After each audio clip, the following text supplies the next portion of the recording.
아주 오래전 어느 산골 마을에 김서방이라는 나무꾼이 살았습니다. 김서방에게는 아내분이와 어린 자식 셋이 있었습니다. 그는 날이 밝기 전 산으로 올라가 해가 질 때까지 나무를 베었습니다. 마른 나뭇가지를 지게에 가득 짊어지고 장터에 내다 팔았지만 손에 쥐는 돈은 늘 얼마 되지 않았습니다.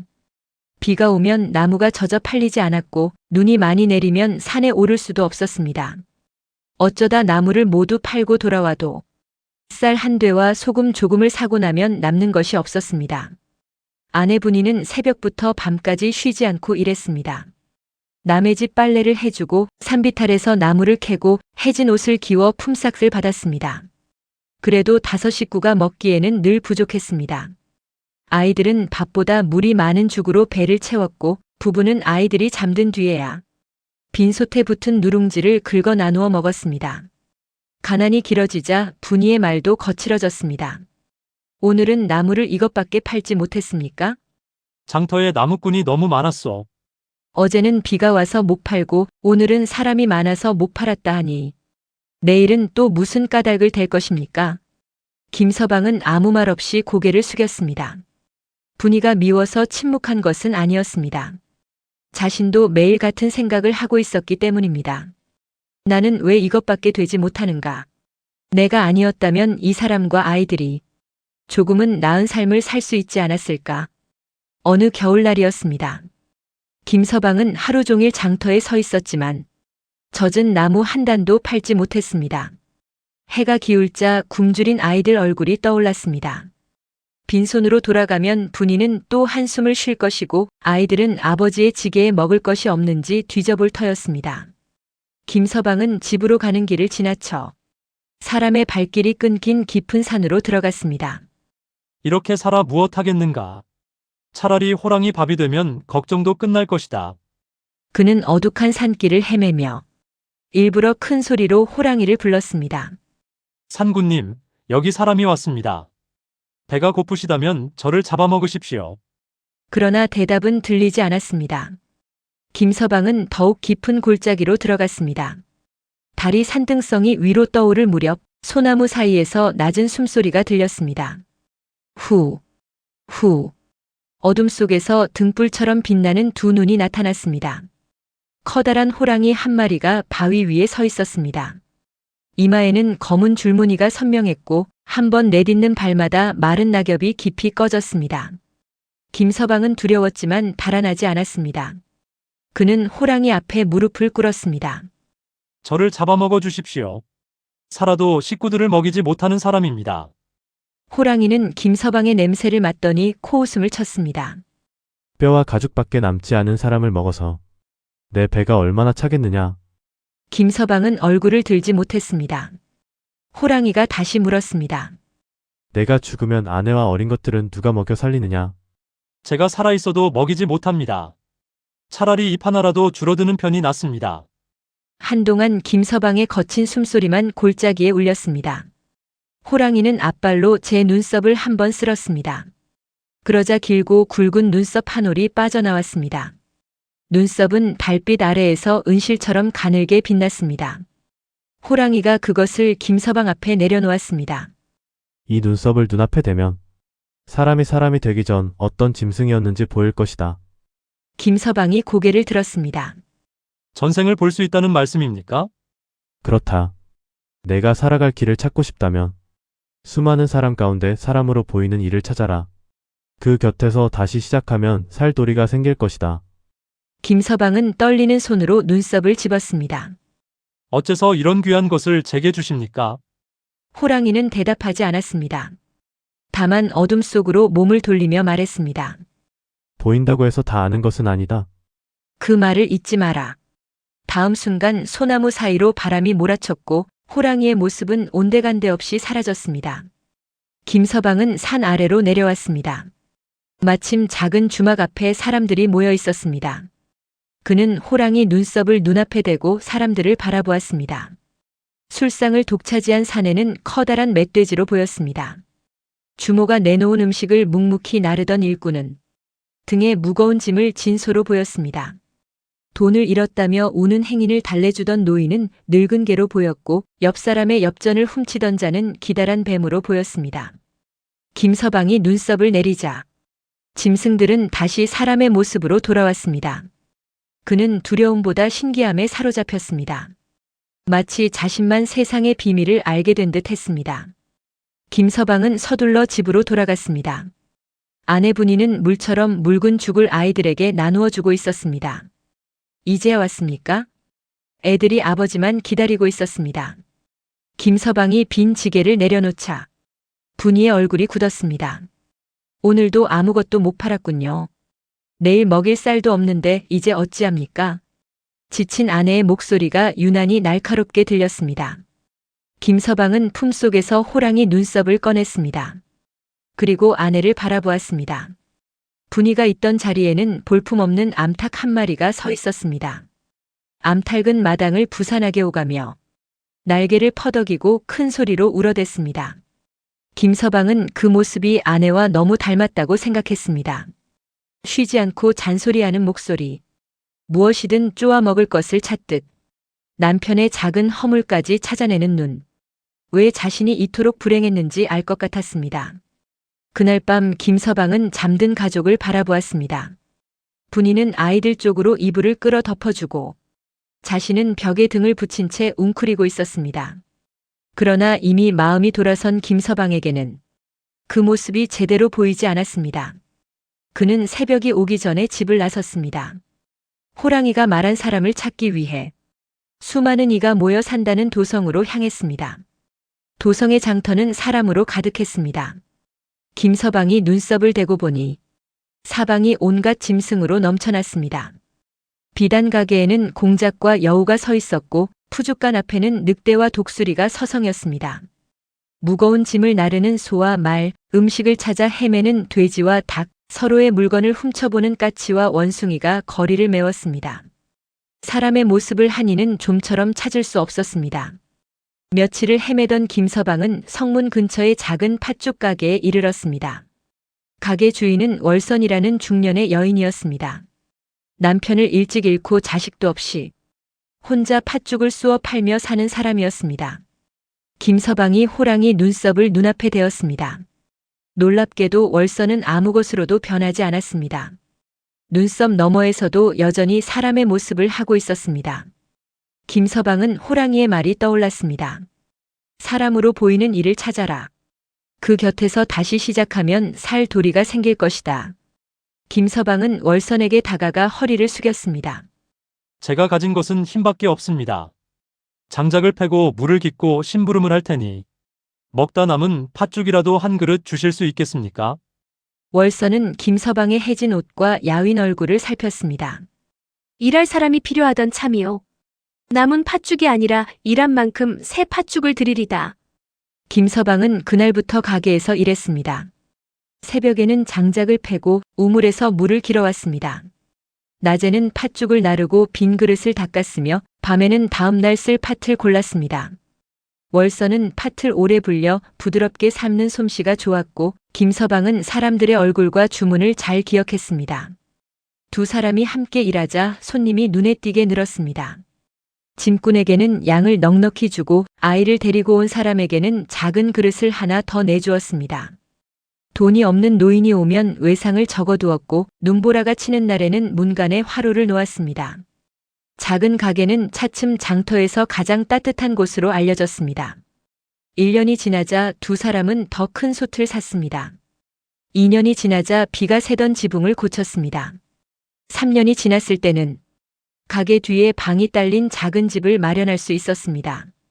김서방은 전보다 깨끗한 옷을 입었고 끼니를 걱정하지 않아도 되었습니다. 그러나 그는 호랑이 눈썹을 거의 사용하지 않았습니다. 사람이 어떤 짐승으로 보이든 팥죽값을 제대로 내는지 배고픈 사람에게 자리를 내어주는지가 더 중요했기 때문입니다. 어느 여름 저녁이었습니다. 갑자기 소나기가 쏟아졌습니다. 김서방은 가게 문을 닫으려다 처마 밑으로 달려드는 암탉 한 마리를 보았습니다. 암탉의 깃털은 비에 흠뻑 젖어 있었습니다. 그런데도 암탉은 제 몸을 털 생각을 하지 않고 두 날개를 넓게 펼친 채 바닥에 웅크렸습니다. 날개 아래에는 작은 병아리 3마리가 있었습니다. 암탉은 차가운 빗물을 온몸으로 맞으면서도 병아리들이 젖지 않도록 한 발도 움직이지 않았습니다. 김서방은 그 자리에서 굳어버렸습니다. 호랑이 눈썹으로 보았던 아내의 모습이 떠올랐습니다. 그때도 아내의 날개 아래에 아이들이 있었던 것은 아니었을까? 아내가 마른 땅을 쉴 새 없이 긁었던 것은 제 배를 채우기 위해서가 아니라 먹을 것을 찾아 아이들에게 물어다 주기 위해서가 아니었을까? 김서방은 그날 밤 밥을 먹지 못했습니다. 월선이 까닭을 묻자 그는 처음으로 자신의 아내와 아이들 그리고 호랑이 눈썹에 관한 일을 모두 털어놓았습니다. 월선은 한동안 아무 말이 없었습니다. 이윽고 가게의 돈개를 열어 엽전 꾸러미를 꺼냈습니다. 날이 밝으면 당장 고향으로 가시오. 김서방이 고개를 들었습니다. 하지만 가게 일이 죽었으면 무덤이라도 찾아야 하고 살아있으면 무릎을 꿇고 빌어야 할 것 아니오. 가게 걱정은 그 다음에 하시오. 다음 날 김서방은 쌀과 옷, 아이들에게 줄 신발을 등에 지고 고향으로 향했습니다. 마을에 들어서자 낯익은 초가가 보였습니다. 지붕은 더 낮아져 있었고 울타리에는 군데군데 구멍이 나 있었습니다. 김서방은 대문 앞에서 한동안 발을 떼지 못했습니다. 안에서는 분이의 목소리가 들렸습니다. 천천히 먹어라. 막내가 아직 한 숟갈도 못 먹었잖니. 김서방은 떨리는 손으로 호랑이 눈썹을 꺼냈습니다. 문틈으로 집안을 바라보자 거칠고 마른 암탉 한 마리가 보였습니다. 암탉 앞에는 병아리 3마리가 모여 있었습니다. 암탉은 부리에 문작은 곡식 하나를 자신이 삼키지 않고 가장 어린 병아리 앞에 내려놓았습니다. 그제야 김서방은 3년 전 자신이 보지 못했던 것을 보았습니다. 암탉은 시끄러워서 우는 것이 아니었습니다. 병아리들을 불러 모으기 위해 울었습니다. 땅을 긁는 것은 남의 허물을 찾기 위해서가 아니었습니다. 아이들에게 먹일 작은 벌레와 나다를 찾기 위해서였습니다. 날개를 퍼덕인 것도 남편을 괴롭히기 위해서가 아니었습니다. 제 몸으로 아이들을 감싸기 위해서였습니다. 김서방은 눈썹을 내렸습니다. 방 안에는 야위고 늙어버린 아내가 앉아 있었습니다. 분이는 숟가락에 남은 마지막 죽을 막내에게 먹이고 있었습니다. 김서방이 문을 열자 아이들이 먼저 아버지를 알아보았습니다. 그러나 분이는 기뻐하지 않았습니다. 그녀는 아이들을 제 뒤로 물리고 김서방을 노려보았습니다. 죽은 줄 알았던 사람이 이제 와서 무슨 일입니까? 김서방은 마당에 무릎을 꿇었습니다. 당신을 짐승으로 보고도 그 짐승이 무엇을 하고 있는지는 보지 못했소. 용서해달라는 말로 끝날 일이 아닌 줄 아오. 분이의 눈에 눈물이 고였지만 그녀는 쉽게 손을 내밀지 않았습니다. 당신 눈에 내가 닭으로 보인 것이 무슨 죄겠습니까? 닭으로 보였다고 해서 나와 아이들을 사람으로 여기지 않은 것이 죄이지요. 김서방은 아무 대답도 할 수 없었습니다. 그는 가져온 쌀과 돈을 내려놓고 그날부터 무너진 울타리와 지붕을 고쳤습니다. 아내에게 당장 함께 가자고 재촉하지 않았고 아이들에게 아버지라 불러달라고 조르지도 않았습니다. 말 대신 매일 해야 할 일을 했습니다. 며칠이 지나고 몇 달이 흘렀습니다. 분이는 오랫동안 김서방을 지켜보았습니다. 겨울이 오기 전 그녀는 마침내 아이들을 데리고 도성으로 함께 가겠다고 말했습니다. 월서는 분이와 아이들을 가게 앞까지 마중 나왔습니다. 늦었지만 잘 오셨소. 이 사람에게는 내가 받아야 할 품삯보다 당신들에게 갚아야 할 빚이 훨씬 많은 듯하오. 분이는 그 말을 듣고 희미하게 웃었습니다. 세 사람은 한 집에서 저마다 할 수 있는 일을 맡았습니다. 월서는 팥을 삶고 장부를 살폈습니다. 분이는 반찬과 떡을 만들어 손님상을 넉넉하게 했습니다. 김서방은 장작을 패고 손님을 맞았습니다. 아이들은 낮에는 글을 배우고 저녁이면 빈 그릇을 날랐습니다. 가게는 전보다 더 번창했습니다. 그러나 김서방은 그 모든 것이 호랑이 눈썹 덕분이라고 생각하지 않았습니다. 눈썹은 사람들의 전생을 보여주었을 뿐 누가 매일 성실하게 일하는지, 누가 굶주린 사람에게 제 몫을 나누는지, 누가 잘못을 인정하고 다시 살아가려 하는지는 보여주지 못했습니다. 어느 날 김서방은 호랑이 눈썹을 품에 넣고 처음 호랑이를 만났던 산으로 올라갔습니다.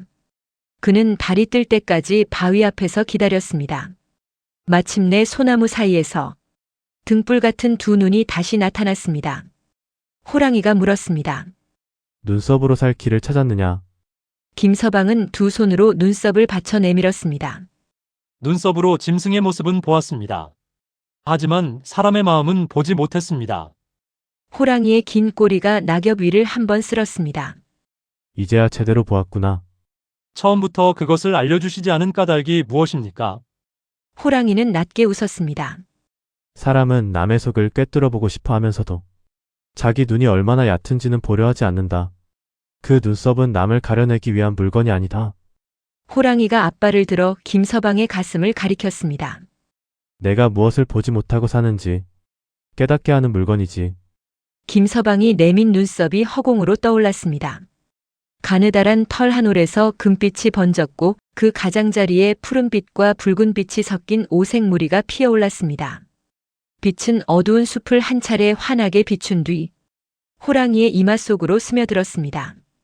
김서방이 다시 고개를 들었을 때 호랑이는 이미 사라지고 없었습니다. 그 뒤로 김서방은 사람을 만날 때마다 그가 전생에 어떤 짐승이었을지 생각하지 않았습니다. 그 대신 지금 무엇을 하고 있는지 살폈습니다. 말은 사나워도 약한 이를 지키는 사람, 겉은 부드러워도 남의 것을 빼앗는 사람, 느리고 서툴지만 맡은 일을 끝까지 해내는 사람, 한 번 잘못했으나 그것을 바로잡기 위해 오래도록 애쓰는 사람. 사람의 본 모습은 이미 정해진 짐승의 형상이 아니라 날마다 되풀이하는 선택 속에서 드러난다는 것을 알게 되었기 때문입니다. 호랑이 눈썹은 우리나라 여러 지역에 전해온 민담입니다.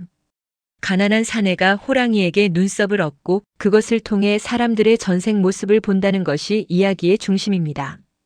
어떤 전승에서는 아내가 닭으로 보이고 사람의 모습으로 보이는 팥죽 장수를 찾아가 함께 살림을 일으킵니다. 그리고 뒤늦게 옛 가족을 걱정하자 팥죽 장수가 돈을 주어 가족을 모두 데려오게 합니다. 이 이야기는 서로 본성이 맞는 사람끼리 만나야 삶이 잘 풀린다는 뜻으로도 해석되어 왔습니다. 하지만 어떤 모습을 타고났는가 보다 그 본성으로 누구를 지키고 어떻게 살아가는가가 사람을 더 분명하게 보여줄 때도 있습니다. 호랑이 눈썹은 사람의 전생을 보여주었지만 그 사람이 오늘 한 선택까지는 보여주지 못했습니다. 어쩌면 누군가의 본 모습을 알고 싶을 때 우리에게 필요한 것은 모든 것을 꿰뚫는 신기한 눈이 아니라 조금 더 오래 지켜보려는 마음인지도 모릅니다. 오늘 밤 이야기는 여기까지입니다. 달이 다시 기울 무렵 야담당의 문을 열겠습니다.